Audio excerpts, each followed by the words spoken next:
Turner Feature Animation was purchased by Time Warner in 1996. Time Warner, who is now known as Warner Media. Warner Media is a mass media entertainment conglomerate, owning entertainment assets such as HBO, Cinemax, and, well, Warner Brothers. Before Time Warner bought Turner Feature Animation, they were releasing films through multiple different studios. In fall of 1994, Warner Media released The Pagemaster under 20th Century Fox. The film had Macaulay Culkin as the star for their main character, and the crew of animators were from some pretty successful animated films at the time, like An American Tail and Land Before Time. Yep. The film had some serious potential, but it unfortunately didn't do well. And this is trash TV, so why else would I be bringing it up? Am I right? Well, anyway, I loved this movie, but apparently critics and the theaters did not, because it didn't even gross half as much as the budget. So, 2 years later, Time Warner purchased Turner Feature Animation. We happy? Yeah, we happy. Warner Brothers and Turner Feature Animation began working on their first fully animated film together.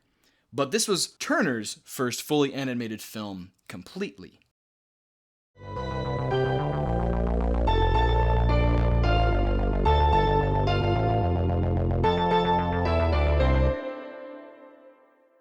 The 1930s were the start of the golden age of Hollywood. Even with all the economic issues and political distress, movies were nothing short, for lack of better words, a big deal. Monster movies, for one, were at an all-time high. Dracula, Frankenstein, The Mummy, and, well, many more. And we can't forget about Charlie Chaplin, the Marx Brothers, and wonderful entertainers like Fred Astaire and Ginger Rogers. Fred Astaire sang and danced and acted his way through the 30s like no other. And Ginger Rogers did the same. Couldn't you sit a little closer? Not without being arrested. On Broadway and films, and even partnered with Fred Astaire. They brought so much in the entertainment industry. They would continue to influence performances and films for the foreseeable future. Catstone Dance takes place in 1939, with the main character, Danny, setting out to Hollywood to be a star. Hollywood, where the streets are paved with gold. During the making of Catstone Dance, Randy Newman was making music that encaptured the same distinctive sound from music in the 1930s. For love, you become nothing but a little baby child. Randy Newman was hired to write the music for Catstone Dance. And in case you aren't aware who I'm talking about, well, this is Randy Newman. You got a friend in me. He did music for so many films that we all cherish and love. Toy Story, A Bug's Life, James and the Giant Peach, and so many more. He's an icon for music in film. So choosing him to be on the music was already a great start for a musical. In 1993, the film was launched for Michael Jackson to choreograph, sing, and star in the film. At this point, the movie would have been a live-action / CGI film, kind of like Space Jam, with less anthropomorphic cats. Well, this obviously didn't happen. Instead, they would hire Gene Kelly as the choreographer, and the film would be hand-drawn animation. This would be one of Gene Kelly's last films he worked on. Kelly was known for his moves. He could really kill it on the dance floor. He was probably most known for his starring in Singing in the Rain.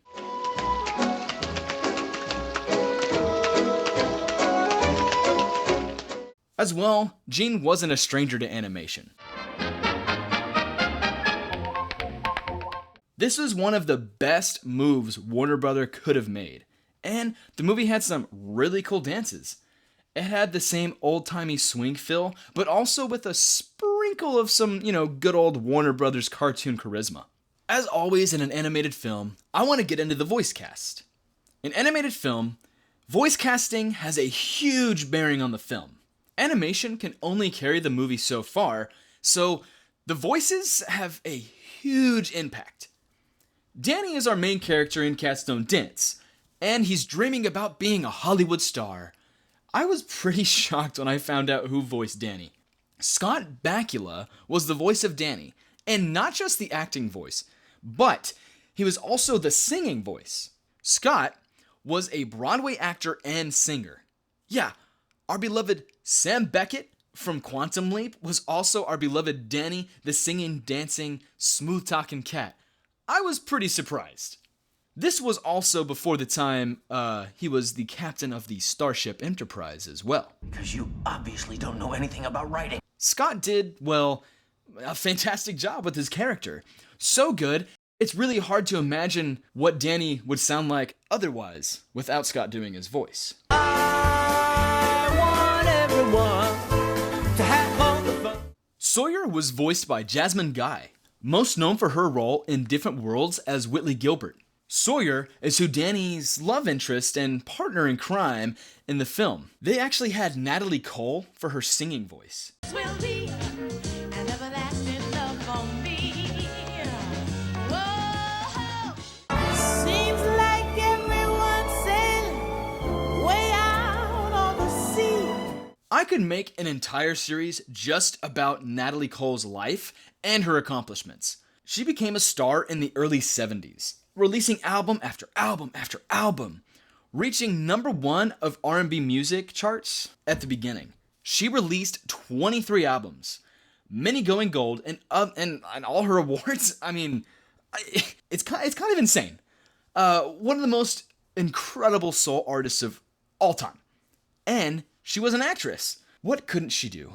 And she did a killer job for Sawyer's singing voice. Ooh, and it's love without a doubt. I mean, wow. Don't you agree? Don Knotts even had a small role in the film as T.W. Turtle. And if you don't know who Don Knotts is, I don't know what to tell you. Gun, give me your gun! There's quite a few more really impressive names in the voice cast, but these were definitely ones I wanted to mention.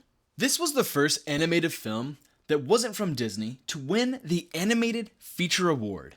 And Randy Newman won the Best Individual Achievement, Musical in a Feature/Home Video Production at the 1997 Annie Awards. Rotten Tomatoes gave Catstone Dance a 6.6 out of 10, which is pretty good considering that the movie did, well, so poorly economically. At this point, you must be asking yourself, okay, but why did it do so badly then? Did they do a bad job at advertisement like the Iron Giant did? Well, they did pretty alright with advertisement. They teamed up with Subway to get some toys in the kids' meals, while also a trailer for the movie was on the Space Jam VHS and the DVD that was released in March of 1997. Even though that was just days before Catstone Dance theatrical release, and Space Jam did such an amazing job making, well, more than double in the box office, they knew people would be buying and renting the movie when it came out. This was primetime blockbuster in Hastings era as well. We know that for a fact. So they did a decent job with advertisement. Not great, but decent enough. And then former Disney animator Mark Dindale was the animator as well as the director and writer for the film. And in case you don't know, Mark animated such classics like The Little Mermaid, Fox and the Hound, Oliver and Company, The Great Mouse Detective, Aladdin, and, well, so many more. So we know the animation was solid. So what was coming out in theaters alongside Catstone Dance? Y'all know I always bring this up too. So there was a lot of movies coming out in March of 1997. Liar Liar, starring Jim Carrey. Well, this wasn't really a family movie.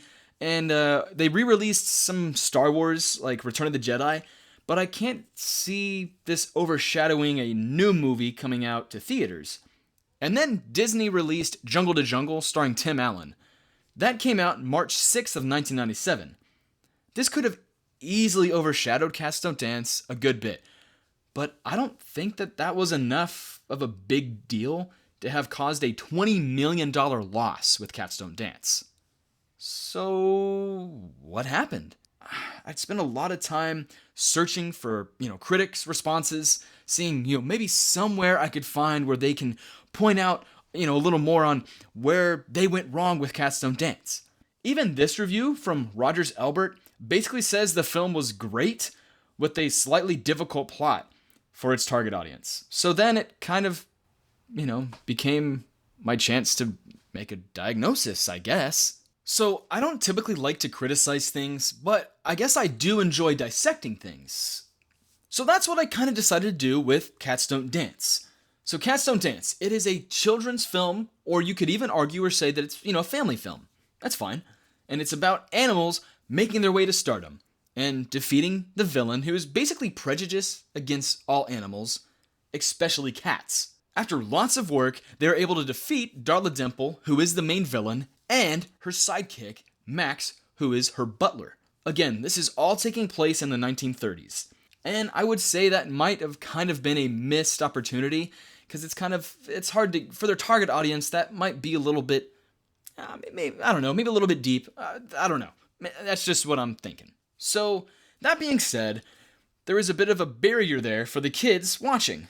Just, timeline. But then again, kids aren't that hyper fixated on timelines of movies and shows anyway. So maybe that isn't necessarily an issue. What was the plot? So, animals getting discriminated against in the entertainment industry, and humans are put on a pedestal. So they fight for equality, and all ends up well by the end. I really don't think that's too hard or difficult to follow. Kids can easily sympathize with animals, and really adults can too.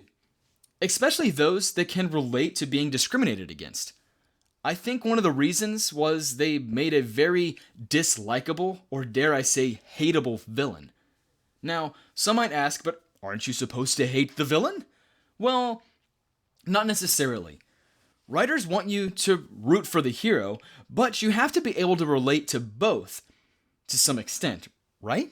If we didn't see anything from the antagonist's point of view, there would really be no story. And maybe that's why this movie's mistake.